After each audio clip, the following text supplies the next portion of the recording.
Tukluking atlong dalang empleyado ning Wan Chong Steel Corporation king San Simon ing apektado kay batning cease and desist order apetupad ning Environmental Management Bureau o EMB inyang milabas sa Martis. Pepakit na rin taga Wan Chong ing patunay na tutukin na lareti king regulasyon ning ahensya. Ay ining balita ng Patricia Mamangon.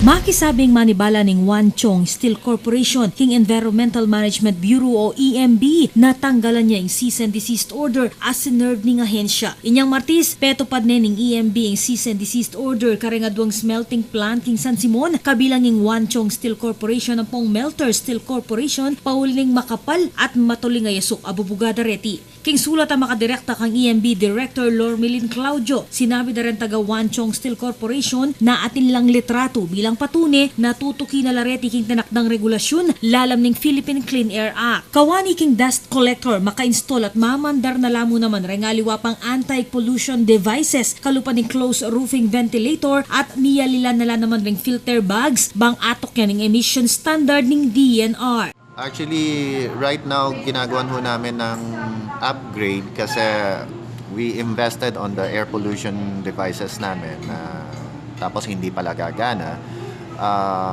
due to dun sa CDO na inanon sa amin, in-issue.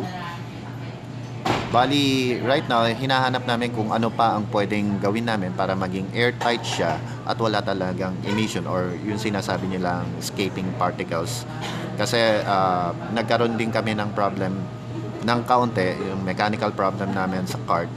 Pero we assure naman na i-minimize namin yung lahat ng lumalabas na particles. Makasadyaya naman dumalan air pollution test iba't king accredited third-party testing firm bang patunayan na tutukila reti king environmental standards.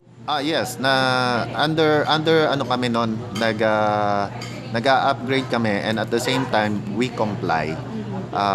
If you could see yung mga photos, naka-sealed na siya as requested by the DNR.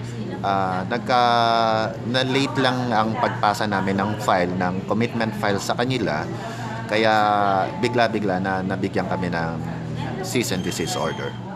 Pagmaragul na mo naman ning Wan Chong, reng resulta iba't king test asay gawa ning Aeronautics Incorporated. Meto nga Environmental Laboratory Division a rehistrado ning DNR. Nung rin pasado la reng markang ikwadareti. Pigaga na kandala naman reng manibala ning Wan Chong. Rengalos atlong dalang empleyado ning planta a makadepende keti. Apektado la kasi reti pauli ning pangatok nang ning operasyon. Ako po, Patricia Mamangon para King News Force, Pampanga. Balitang tutuking balen. Susuyo.